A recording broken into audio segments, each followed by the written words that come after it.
Hi friend, I wanted to sit down with you today to talk about something real, something that happened to me yesterday.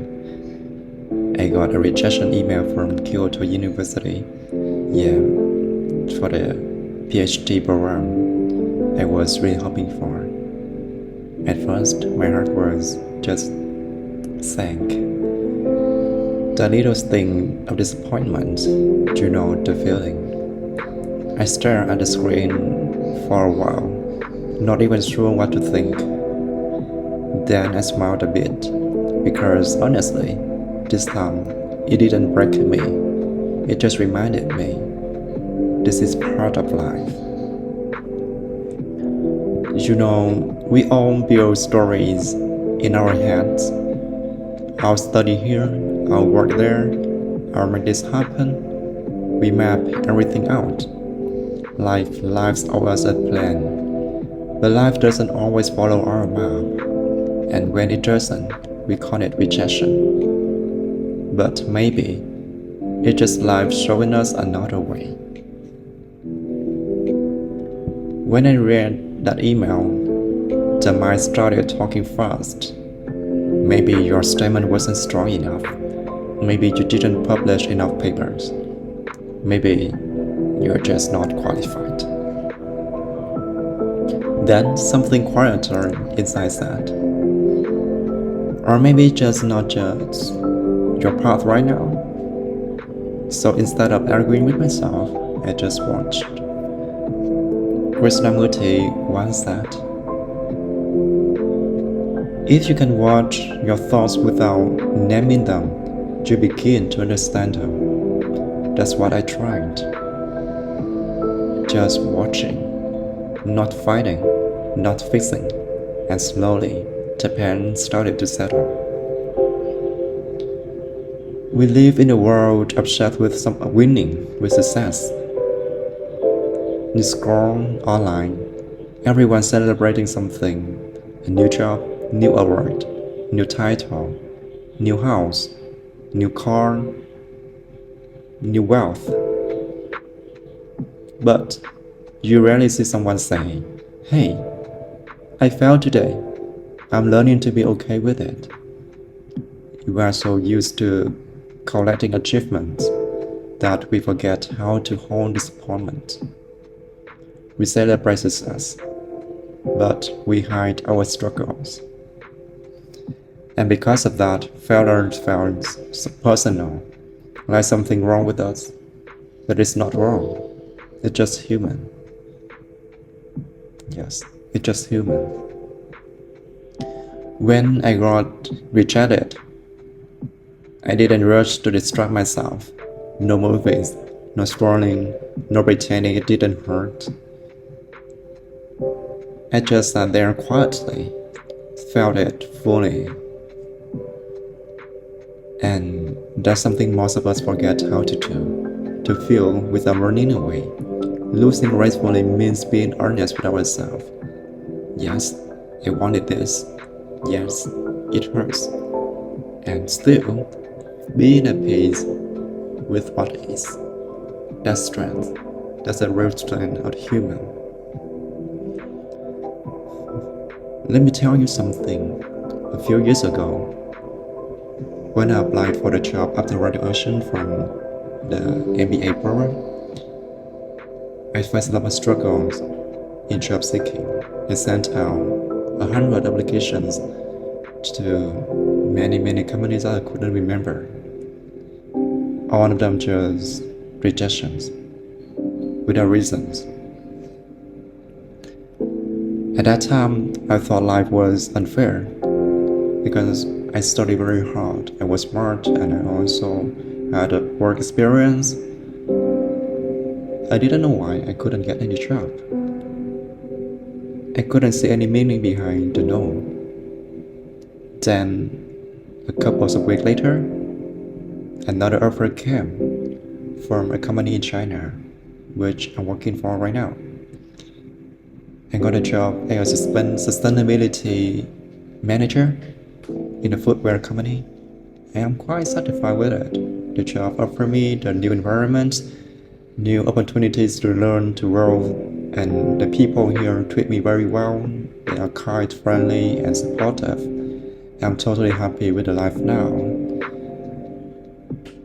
Thank you very much. You know, one door closed, another door opened for me. And this is real, very real.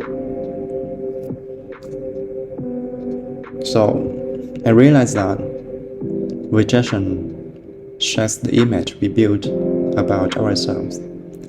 The image that says, I'm capable, I'm successful, I'm special. When that image cracks, we feel lost. But maybe that's the best thing that can happen. Because when we lose who we think we are, we start to see who we really are. Not a title, not a role, just a person, reading, learning, evolving. That's freedom, real freedom of a human. Think about how much pressure we carry trying to meet others' expectations. Parents, teachers, bosses, sometimes even strangers online. We don't realize how much of our energy goes into performing instead of living. So when rejection comes, it feels like we disappointed someone. But actually, it's an invitation to step out of performance, to live on your own terms again. There is strange stillness after failure. No applause, no movement, just silence. Just silence used to scare me. Now I value it, because in that quiet space, the mind slows down. And when it slows, you can finally hear what's real, what's truly want. Sometimes we have to stop running to realize where we meant to go. I used to plan everything, every project, every step, every backup plan. But life keeps reminding me control is an illusion. You can do your best, but the outcome isn't always yours to decide. And that's okay. Letting go doesn't mean giving up. It means trusting that things will unfold as they should. Like a river, it doesn't find the rocks. It flows around the rocks. We talk about success like it's a finish line. But what if success isn't reaching a goal? It's staying peaceful while you try? When you wake up, make your tea, write your thoughts, stay true to your work, that's success. Or like what I'm doing, I'm drawing a postcard to myself. That's also a success for me. I'm happy with it. I'm fully indulged in my work. That's all for me. It means you're showing up for your life, even when it's not showing up for you. That kind of success never fades. When you failed a few times, you stop judging others who struggle. Do you realize that? You start listening more. You understand the quiet pain in people's eyes. Rejection softens you. It replaces ignorance with empathy. And I think that's one of life's greatest rewards, to grow gentler. When I didn't get accepted, I caught myself asking why. Why this time? Why not me?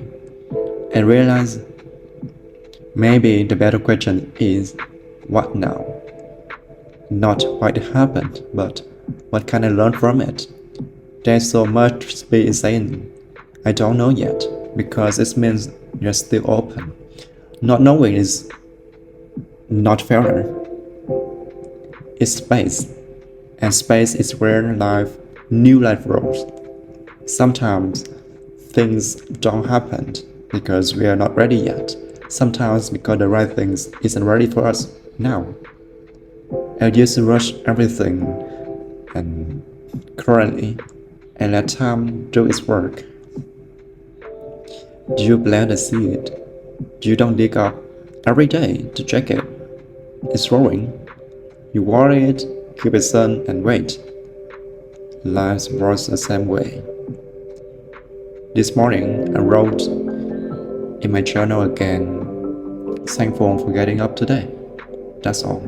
Gratitude doesn't need to be big or poetic. It's just noticing the breath, the life, the chance to try again. When you start each day with a gratitude, even rejection feels lighter because you see you still have more to learn, more to give. Every rejection I've led to my somewhere unexpected journey, a project, a friendship, a new understanding of myself. The pattern is clear now. Life takes away what I cling to, then gives me what I actually need. And honestly, what I need has always been simpler than what I wanted. So I stopped saying I failed. Now I say I'm being redirected. Yes, I'm being redirected. In the same event, just a different way of seeing it. And that shift in perception changes everything. Rejection becomes guidance, loss becomes space, silence becomes reflection. Sometimes the most healing thing you can do is nothing. Make a slow breakfast, sit by the window, watch the rain. Because when you stop chasing, life starts speaking again. I've realized peace doesn't live in achievements, it lives in small, present moments, and those aren't available to us, rejection or not. It doesn't matter. Every no gives you freedom from paths you don't fit, freedom from chasing validation, freedom to start again differently, earnestly. That's not failure, that's renewal. Now, when something doesn't work out, I try to just walk, literally. No phone, no music, just steps and air. And during those walks, I notice how thoughts rise and fade, how silence shifts into calm. That's awareness. That's healing happening quietly. If you are watching this and you're going through a rejection, whether it's a job, a dream, or someone's love, just breathe. You are not falling behind. You're being guided somewhere new. You don't have to figure out today. Just take one honest step at a time. You'll get there soon, very soon, trust me. Rejections often push us back to ourselves. It reminds us what we can't be taken. Our values, our effort, our awareness. When everything external falls away, what remains is truth, and truth doesn't need approval. And that's what I'm learning. So yes, Kyoto say no, but life say yes. Yes to growth, yes to quiet strength, yes to becoming real. Everything ending we faced has carried a hidden beginning. Maybe this one will too. And so I will keep learning, keep working, keep being here. Life isn't about getting everything you want. Life is about learning from everything you get. And sometimes what you get is silence or loss or waiting. Those moments shape you more than success ever could. So where you are, whatever you know, whatever no you faced, be gentle with yourself. Don't rush to fix it. Don't run from it. Just be with it. And you will see. Clarity always comes after stillness. Until then, keep walking, keep noticing, keep growing quietly. The right path will appear soon for you when you're ready to walk it with awareness. Thank you and see you soon.